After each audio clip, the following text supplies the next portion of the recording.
Hello friends, नमस्कार and welcome to GS point.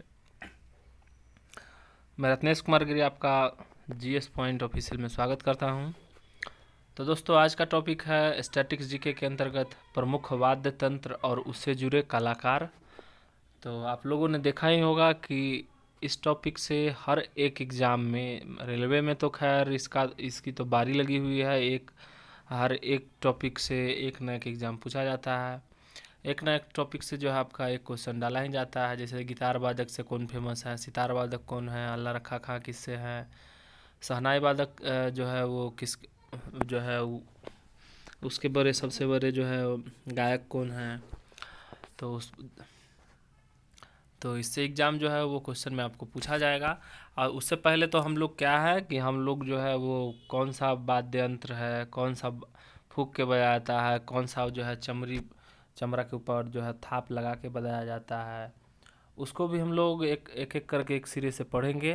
तो आशा करता हूँ कि ये वीडियो आपके लिए सहायक होगा और इससे आपका बहुत सारा का डाउट क्लियर हो जाएगा, क्योंकि मैंने इसमें सचित्र वर्णन किया है जिससे कि आपको विजुअल चीज़ देखने से बहुत जल्दी आप नहीं भूल पाओगे। तो चलिए हम लोग जो है एक एक करके चर्चा करेंगे। वाद्य यंत्र का निर्माण या प्रयोग। तो हम लोग जो है वाद्य यंत्र का निर्माण या प्रयोग किस लिए करते हैं, तो ऐसे ये नॉर्मल, ये तो सब भी बता दे, कोई भी बता सकता है। यानी वाद्य यंत्र का निर्माण या प्रयोग संगीत की ध्वनि निकालने के प्रयोजन के लिए होती है। सिद्धांत रूप से मतलब सैद्धांतिक रूप से कोई भी वस्तु जो ध्वनि पैदा करती है उसे वाद्य यंत्र कही जा सकती है। ठीक है, मतलब सैद्धांतिक रूप से कोई भी वस्तु जो ध्वनि उत्पन्न करती है उसे वाद्य यंत्र कहा जाता है। तो कुछ कुछ वाद्य यंत्र है आपको जो उससे पहचानना भी है, और साथ में इससे जुड़े जितने भी कलाकार हैं उससे भी आपको जो है फेमस फेमस कलाकार का मैं नाम आज जो है वो आपके सामने रखूँगा और उनको बताऊँगा कि ये किस वाद्य यंत्र से है, या क्या बांसुरी वादक कौन है, तबला वादक कौन है, सारंगी वादक कौन है, संतूर वादक कौन है। तो आप लोग को देख लीजिए, पहले तो गिटार देख लीजिए। गिटार तो आप लोगों ने बजाया ही होगा, इसमें तार लगा हुआ रहता है, 3 3 6 तार लगा हुआ था। तबला तो आप जानते ही हैं। ये डफली है, आप लोगों ने फिल्म देखा होगा डफली वाले डफली बजा, तो उसमें जो है ये आपका जो है वो दिखाया गया है। नहीं तो बहुत सारे पुराने फिल्मों में ये डफली जो है वो बजाया दिखाया गया है। और वही गिटार का जो है न्यू वर्सन आपका सारंगी कहलाता है, जिसमें उसमें तो तार लगा हुआ रहता है, लेकिन उससे क्या क्या बजाते हैं, उससे एक डंडी के सहारे जिसमें लगा हुआ रहता है, जैसा कि आप देख रहे हैं, उससे बजाया जाता है। जैसा कि एक मूवी भी था अमिताभ बच्चन और शाहरुख खान का, जिसमें आपको जो है उसमें भी दिखाया गया था। तो आशा करता हूँ कि आप लोगों ने इस यंत्र को आप समझ लिया होगा। जिसमें गुरुकुल का चर्चा किया जाता है वो आपका जो है वो आपको। तो चलिए हम लोग एक एक करके जो है उसको 4 श्रेणी में बांटे हैं निम्नलिखित वाद्य यंत्रों को। तो दोस्तों, इससे पहले अगर आपको मेरा अच्छा वीडियो लगता है तो प्लीज़ लाइक, सब्सक्राइब और शेयर कीजिएगा। अब क्या है, कुछ वाद्य यंत्र हैं जो तार द्वारा बजाए जाते हैं, कुछ वाद्य यंत्र है जो आपका फूंक के द्वारा बजाया जाता है, कुछ चमड़े से मढ़े हुए वाद्य यंत्र होते हैं, कुछ क्या होता है गहन वाद्य यंत्र, यानी धातु को एक दूसरे से टकराने पे जो आवाज़ उत्पन्न होती है उससे बजाया जाता है। तो चलिए, तत्व वाद्य यंत्र, यानी तत्व मतलब क्या होता है, तार वाले वाद्य यंत्र। तो आप लोगों ने सितार देखा है, फिर उसके बाद माता सरस्वती के हाथों में आप लोगों ने वीणा देखा ही होगा, और एक तारा देखा होगा। राजस्थानी फिल्मों में जो है फिल्मों की अगर शूटिंग राजस्थान में होती थी पहले, तो उसमें एक तारा जो है वो दिखाया जाता था। तो दोस्तों, सितार हो गया, वीणा हो गया, फिर उसके बाद एक तारा हो गया। ठीक है, ये देख रहे हैं आप। और उसके बाद सुशीर वाद्य यंत्र। सुशीर वाद्य यंत्र क्या होता है, तो सुशीर वाद्य यंत्र हवा द्वारा बजाने वाले वाद्य यंत्र को सुशीर वाद्य यंत्र बोलते हैं। ठीक है, जैसे बांसुरी हो गया, शहनाई हो गया और सीटी हो गया। ठीक है, सीटी हम लोग बजाते हैं तो क्या बजाते हैं, वो हवा द्वारा ही बजाते हैं, क्योंकि उसमें क्या होता है, हवा जो है वहाँ पे गुलठी खाते हुए जो है वहाँ से निकलने का प्रयास में जब हम लोग फूंकते हैं तो हवा सीधी जाती है, फिर आगे जो है वो मोर होने के कारण फिर वो जब निकलती है तो वो उसके माध्यम से एक ही आपका जो है वो छिद्र बना हुआ रहता है बाहर के लिए, और जब दो दो तरह का विपरीत हवा टकराती है तो उससे क्या होता है, एक तरह का सीटी और वो ध्वनि निकलता है। यानी सुशीर वाद्य यंत्रों में बांसुरी और शहनाई हो गए। अब आ गए अवनद्य वाद्य यंत्र। तो अवनद्य वाद्य यंत्र में क्या होता है, तो अवनद्य वाद्य यंत्र में चमड़े से मढ़े हुए वाद्य यंत्र होते हैं, ठीक है। जैसे कि आप लोगों ने गांव में देखा ही होगा, ढोल देखा होगा, नगारा देखा होगा, तबला देखा होगा। उसके बाद नया में जो है हम लोग बिहार में कीर्तन करने के लिए नाल का प्रयोग करते हैं। मतलब नाल जो है ये ढोलक का ही स्वरूप है, लेकिन इसमें क्या रहता है, इसमें यहाँ ब्लैक कलर का लेप चढ़ा रहता है, जिससे उसका सुरीला आवाज़ और निकलता है, ठीक है। तो अब आते हैं घन वाद्य यंत्र। तो धातु से निर्मित वाद्य यंत्र जैसे कि चिमटा, साईं बाबा मूवी में आप लोगों ने देखा ना हुआ होगा, साईं बाबा चिमटा बजाते हैं। फिर उसके बाद देखो मंजीरा होता है, ठीक है, ये मंजीरा है। तो स्थानीय भाषा में इसको हम लोग क्या बोलते हैं, जैसे बिहार वगैरह में कीर्तन होता है, यानी प्रभु राम का अष्टजाम अगर 24 घंटा का हो रहा है तो उसमें हम लोग इसको झाल बोलते हैं, कृपाल झाल बोलते हैं, जिससे कि उससे जो ध्वनि निकलती है उससे वो हम लोग जो है वो कोई भी प्रोग्राम को करते हैं। खासकर ये सब यूज होता है भारत में, जितने भी आपका पूजा पाठ हो गया, चाहे जितने भी यज्ञ अनुष्ठान है उसमें होता है धातु से निर्मित वाद्य यंत्र का। खैर अब तो जितने भी आपका म्यूजिक इंस्ट्रूमेंट हैं वो सब कुछ में यूज होने लगे हैं। तो चलिए नेक्स्ट चलते हैं अब हम लोग। तो ये तो हम लोग पढ़ ही लिए हैं। अब हम लोग एक एक करके जो है क्या पढ़ेंगे, एक एक करके हम लोग उसका वाद्य यंत्र पढ़ेंगे और उसका जो प्रमुख उनके वादक हैं वो पढ़ेंगे। तो सितार वादक, तो सितार जो है वो क्या चीज़ है, सितार से आपका निकलता है। सितार का जनक कौन कहा जाता है दोस्तों, अमीर खुसरो कहा जाता है। दिल्ली सल्तनत में रहते थे अमीर खुसरो। उसके बाद इससे जुड़े कलाकार है पंडित रविशंकर, सितार से जुड़े पंडित रविशंकर, गिटार से निखिल बनर्जी और विलायत खां, ठीक है। तो क्या करेंगे, रविशंकर जो है, रवि जो है वो कहाँ गया, विलायत गया, वहाँ जाके खिल गया, यानी निखिल। अब याद रखने का आपको ट्रिक है, यानी रवि जो है विलायत गया और सितार बजा के वो जो है खिल गया, आप याद रखिएगा। पंडित रविशंकर, ये तो वेरी वेरी इंपॉर्टेंट है दोस्तों, क्योंकि ये एक दो एग्जाम में नहीं बहुत सारे एग्जाम में पूछे जा चुके हैं कि पंडित रविशंकर जो फेमस कलाकार है वो किस क्षेत्र से है, तो सितार वादक है। पंडित रविशंकर को 1999 में भारत रत्न मिला था। देखिए भारत का सर्वोच्च सम्मान जो कि 1954 से चालू हुआ था, भारत रत्न, वो 1999 में सम्मानित इनको किया गया है। सितार वादक पंडित रविशंकर प्रथम भारतीय ग्रैमी अवार्ड विजेता हैं। तो ये भी इम्पोर्टेंट क्वेश्चन जाता है, क्योंकि ग्रैमी जो है वो संगीत के क्षेत्र में दिया जाने वाला सबसे बड़ा अवार्ड है। और ये है जो है वो अमेरिका के लॉस एंजलिस कैलिफोर्निया क्षेत्र जो है उसमें आपका जो है उसमें दिया जाता है। तो याद रखिएगा पंडित रविशंकर को 1999 में भारत रत्न मिला था, और सितार वादक पंडित रविशंकर को प्रथम भारतीय ग्रैमी अवार्ड के विजेता माने जाते हैं, ठीक है। प्रमुख वाद्य यंत्र और उसके वादक में से आ गए मैडोलिन आ गए। तो मैडोलिन में क्या होता है, मैडोलिन मुख्यतः भारत का नहीं है, ठीक है। मैडोलिन मुख्यतः भारत में जो है वो निर्मित वाद्य यंत्र नहीं है। मैडोलिन का विकास यूरोप महाद्वीप में हुआ था, ठीक है। तो दोस्तों इससे पहले मैंने जो है वो एशिया बहुत सारे वीडियो आपको करा रखा है, हिस्ट्री का भी बहुत सारे वीडियो करा रखा है, ज्योग्राफी का भी, पॉलिटी का भी, और उसके बाद करंट अफेयर भी गया है, और स्टैटिक्स का भी मैंने पढ़ाया है। तो आशा करता हूँ कि आप उसको आप देखें, क्योंकि आपका एग्ज़ाम इम्प्रूवमेंट में आपको बहुत सहायक होगा। और इसके डिस्क्रिप्शन लिंक में मैं उसका लिंक भी दे दूँगा जिसको आप लोगों ने नहीं देखा होगा। तो दोस्तों मेलोडीन का विकास यूरोप महाद्वीप में हुआ था। ये उपल्लू श्रीनिवासन जी है, ठीक है। भारत में एकमात्र है उपल्लू श्रीनिवासन जी जो कि मेलोडीन का विकास किए थे, ठीक है। श्रीनिवास को 1998 में पद्मश्री और 2010 में संगीत नाटक अकादमी अवार्ड से नवाजा गया था। श्रीनिवास को 1998 में पद्मश्री और 2010 में जो है संगीत नाटक अकादमी अकेडमी अवार्ड से नवाजा गया था। ठीक है, मैंडोलिन यूरोप में, और उपपल्लू श्रीनिवास जो है इनके वादक हैं। ठीक है, अब हम लोग आ गए तबला में। तो दोस्तों तबला से जुड़ा जो है भारत का बहुत बड़ा इतिहास रहा है। तबला हो गया, सितार हो गया, जैसा कि अमीर खुसरो ने बनाने में उनका अहम योगदान था। तो प्रमुख वाद्य यंत्र और उसके वादक में से क्या आ जाएगा? तबला। तो जाकिर हुसैन तो जानते ही हैं। उसके बाद अल्लाह रखा खां जो है उसको तो जानते ही हैं। जाकिर हुसैन कौन थे? अल्लाह रखा खां के बेटे थे। ठीक है, और गुदई महाराज। ठीक है, तो इसमें इसको आपको याद रखने का ट्रिक क्या बताऊँ मैं? यानी जाकिर जो है, अल्लाह रखा खां जो है अपना पुत्र जाकिर हुसैन को जो है वो तबला सिखा रहे थे। अब मन मन जो है ना गुदगुदा रहे थे कि ये बुर्बक है, ये नहीं सीख पाएगा।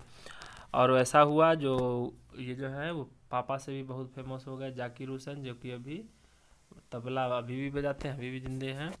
यानी जाकिर हुसैन तबला वादक जो है उस्ताद अल्लाह रखा खां के बेटे हैं। जाकिर हुसैन को भारत सरकार द्वारा कला के क्षेत्र में 1988 में पद्मश्री और 2002 में पद्म भूषण मिला है। ठीक है, अगर इनको इसके बाद पद्म विभूषण मिलता है तो ये लास्ट में आपका भारत रत्न के लिए जो है वो एलिजिबल हो जाएंगे। क्योंकि भारत रत्न मिलने के लिए आपको ज़रूरी है कि पद्मश्री, उसके बाद जो है पद्म भूषण, पद्म विभूषण मिल जाना चाहिए, और उसके बाद आपको भारत रत्न मिल जाएगी। ठीक है, तो तबला वादक में जाकिर हुसैन, अल्लाह रखा खां और गुदई महाराज जी थे। ठीक है दोस्तों, अब हम लोग आते हैं प्रमुख वाद्य यंत्रों में से शहनाई।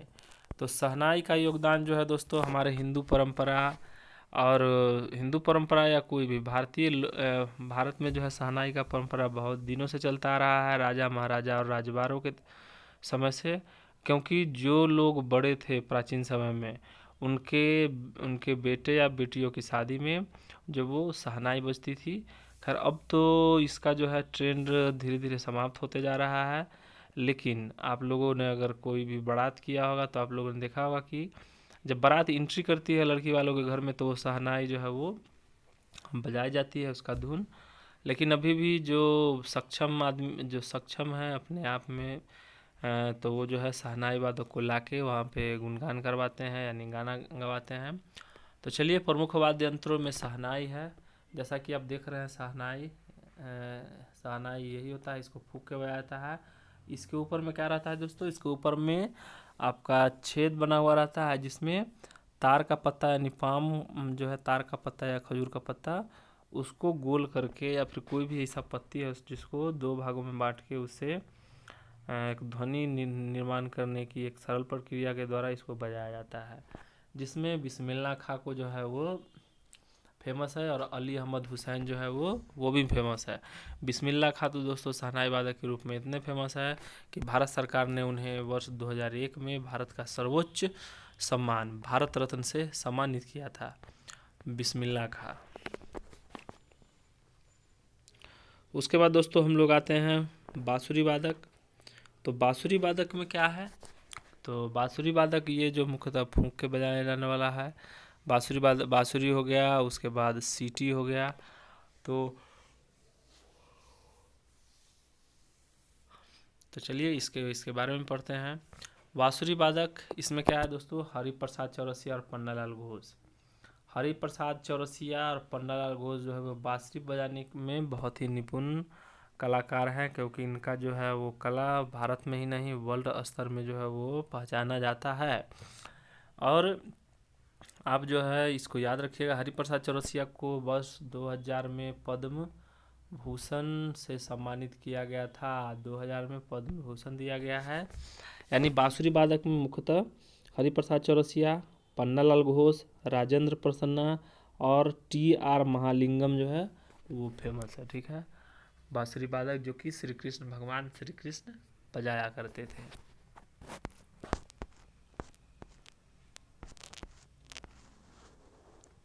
अब हम लोग आते हैं सरोद वादक।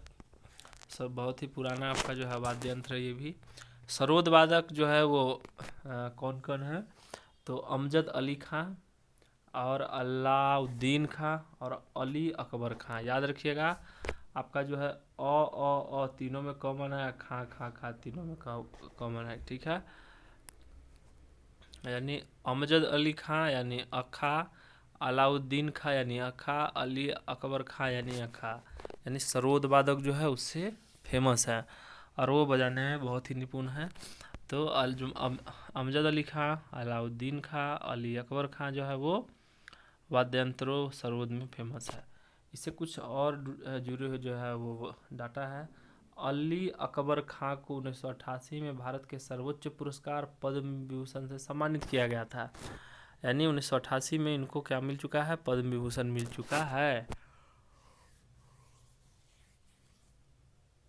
और 1997 में यूएसए यानी संयुक्त राज्य अमेरिका का कला एवं क्षेत्र में सबसे ऊंचा सम्मान नेशनल हेरिटेज फेलोशिप मिल चुका है अली अकबर खां को। इसलिए ये और भी फेमस हो जाता है क्योंकि ये जो है भारत में पद्म विभूषण यानी सेकेंड लार्जेस्ट सबसे बड़े पदक विजेता है। साथ में अमेरिका के लॉस एंजल्स अमेरिका का जो क्षेत्र है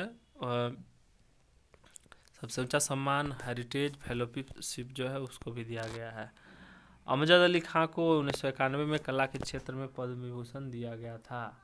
अमजद अली खां जो है उनको कला के क्षेत्र में 1991 में पद्म विभूषण से सम्मानित किया गया था। चलिए नेक्स्ट चलते हैं। नेक्स्ट हम लोग आते हैं सारंगी वादक, ठीक है। तो इसमें भी आपका जो है ये दोनों सारंगी वादक ये इनका एक तरह से अपना वर्चस्व है और महिला में तो प्रथम ये यही है। तो प्रमुख सारंगी वादक में राम नारायण जो है की पुत्री अरुण नारायण काले दुनिया की पहली महिला सारंगी वादक है, ठीक है। तो राम नारायण जी देख रहे हैं बगल में है, उनकी पुत्री कौन सी है, ये राम नारायण जी है। इनकी पुत्री अरुण नारायण कार्ले जो है वो दुनिया की सबसे पहली महिला सारंगी वादक है। तो क्यों ना हम लोग जो है घर से ही एक ऐसा चिराग को जन्म दिया जाए या फिर कुछ ऐसा करने के लिए हम लोग बच्चों को प्रोत्साहित करें जिससे कि उसका भविष्य उज्जवल हो जाए। और साथ में और इसके लिए दुनिया में बस एक ही दो रिलेशन है जो कर सकता है, एक माँ और एक बाप का। और दुनिया में कोई ऐसा रिलेशन नहीं है जो आपके लिए जान दे सकता है और आपके लिए जान ले सकता है। बस तो आशा करता हूँ दोस्तों मैं ज़्यादा कुछ बोल नहीं रहा हूँ। तो चलिए हम लोग टॉपिक पर चलते हैं। प्रमुख वाद्य यंत्र और उसके वादक में से सारंगी में राम नारायण और उनके पुत्री अरुणा नारायण काले जो है वह दुनिया की पहली महिला सारंगी वादक होने का उनको गौरव जा रहा है, ठीक है। अब कुछ MCQ क्वेश्चन आएगा इसके बाद जो मैं करवा दूंगा आपको भी। और संतूर वादक क्या है, हाथ में दो ढपली जैसे ये आप देख रहे हैं, हाथ में जो लकड़ी लेके संतूर बजाया जाता है, क्योंकि शिव कुमार शर्मा जी जो है इसमें बहुत ही बड़े फेमस पर्सनालिटी में से एक हैं। क्योंकि इनके बारे में हम लोग तो कुछ ज़्यादा जानते नहीं हैं शिव कुमार शर्मा के, लेकिन हम लोगों ने कभी कभी देखा है कि जब डुएट सॉन्ग होता है या फिर जब डुएट होता है किसी के साथ, जैसे तबला और हारमोनियम के साथ डुएट हो गया, तो उसी में संतूर वादक जो है शिव कुमार शर्मा को एक बार मैंने देखा था, तो आप याद रखिएगा। और नेक्स्ट चलते हैं प्रमुख वाद्य यंत्र वादक में से वायलिन वादक। तो वायलिन वादक कौन है, मनोज जॉर्ज और डॉक्टर एन राजन। कौन है, मनोज जॉर्ज और डॉक्टर एन राजन। तो इसमें क्या है, मनोज जॉर्ज को 2015 में ग्रैमी अवार्ड दिया गया था।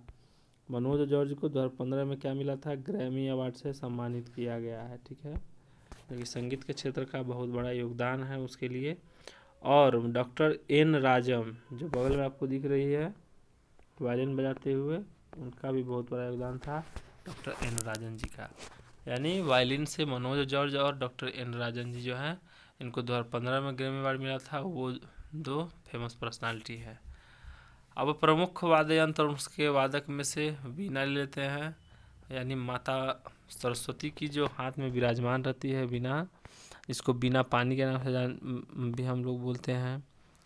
यानी प्रमुख वाद्य यंत्र उसके वादक में से वीणा का जो है कौन है, एस बालचंद्रन जी है। और तो आज का जो है वो थ्योरी सेक्शन यहीं पे समाप्त होता है। कुछ प्रीवियस ईयर का क्वेश्चन हम लोग कर लेते हैं। संगीत यंत्र सितार का आविष्कार किसने किया था, तो अमीर खुसरो ने किया था, ठीक है। अमजद अली खान निम्नलिखित में से किस संगीत वाद्य यंत्र से संबंधित है? तो अमजद अली खान किससे है दोस्तों? तो सरोद से है। अब हम लोग आते हैं हरि प्रसाद चौरसिया, तो जानते ही हैं पन्नालाल घोष और हरि प्रसाद चौरसिया बांसुरी वादक से है।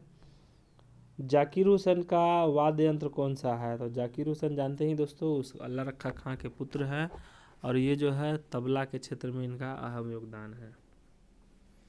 कौन सा एक सरोद वादक नहीं है? यानी अली अकबर खां, अली रखा खां, अलाउद्दीन खां और अजमद अली खां। तो इसमें से क्या हो जाएगा? तो इसमें क्या हो जाएगा? कौन सा सरोद वादक नहीं है? में से आपका हो जाएगा, देखिए अली अकबर खां मैंने पढ़ा ही था, अलाउद्दीन खां पढ़ा ही था, अमजद अली खां पढ़ा ही था, यानी अल्लाह रखा खां जो है वो नहीं होगा। ठीक है। और निम्न में से कौन सुशीर वादक है? तो सुशीर वादक मैंने क्या बताया था? सुशीर स से सुशीर और सौर से सीटी, तो सुशीर वाद्य है, तो इसमें हो जाएगा बांसुरी हो जाएगा। ठीक है दोस्तों, इसमें क्या हो जाएगा? बांसुरी हो जाएगा। और नेक्स्ट चलते हैं, शिव कुमार शर्मा किस वादक के लिए प्रसिद्ध है? तो शिव कुमार शर्मा जो है वो सरोद के लिए है, सॉरी संतूर के लिए है दोस्तों। शिव कुमार शर्मा जो है संतूर के लिए है, यानी शिव भगवान जो है सबसे बड़ा संतूर यानी संत है, याद रखिएगा। अल्बर्ट आइंस्टाइन कौन सा वाद्य यंत्र बजाने में निपुण था? तो इसमें क्वेश्चन जो पूछा हुआ है, ठीक है, वायलिन बजाता था। और उसके बाद समुद्रगुप्त जो है अपना बीना पे समुद्रगुप्त अपना सिक्का पे बीना बजाता हुआ प्रतीक का चिन्ह जो है वो जारी किया था। तो ये आप हिस्ट्री का टॉपिक है, इसको भी याद रखिएगा। ऐसे स्टैटिक्स जीके के अंतर्गत बहुत बड़ा कवर उसका जो है एरिया है स्टैटिक्स जीके में। तो आशा करता हूँ कि आपको ये अच्छा लग रहा होगा। प्राचीन सिक्कों पर बीना बजाते हुए दिखाया गया हिंदू शासक कौन था? तो समुद्रगुप्त है। ठीक है दोस्तों, समुद्रगुप्त है। इसे सिक्कों का राजकुमार बोलते हैं किसको? सातवाहन को बोलते हैं। और दिल्ली सल्तनत में सिक्कों का राजकुमार मोहम्मद बिन तुगलक को बोला जाता है, याद रखिएगा। निम्न में से कौन सा सुप्रसिद्ध तबला वादक है? तो सुप्रसिद्ध तबला वादक कौन है दोस्तों? तो सबसे पहले तो अल्लाह रखा खां अगर नहीं मिलता है तो उसके बाद आप उनका पुत्र जाकिर हुसैन को देखेंगे, यानी जाकिर हुसैन जी जो है वो प्रसिद्ध तबला वादक हैं। निम्नलिखित में से किसका संबंध सितार वादक से नहीं है? तो सितार वादक से कौन नहीं है दोस्तों?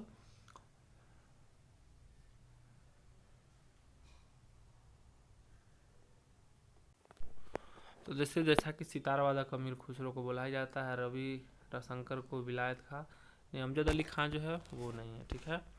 एस बालचंद्रन किस वाद्य यंत्र से है? तो बीना वाद्य यंत्र से है। जैसा कि सरस्वती माता जो है वो बालक लोग जो है सरस्वती माता का पूजा करता है, तो हंस वाहिनी भी इनका नाम है, वीणा वादनी भी इनका नाम है। तो दोस्तों आशा करता हूँ कि आपको ये वीडियो अच्छा लगा होगा। मिलते हैं नेक्स्ट वीडियो में। अगर आपको वीडियो अच्छा लगता है तो प्लीज़ लाइक सब्सक्राइब और शेयर कीजिए। और पढ़ेगा इंडिया तभी तो बढ़ेगा India. Thank you for watching. जय हिंद, नमस्कार।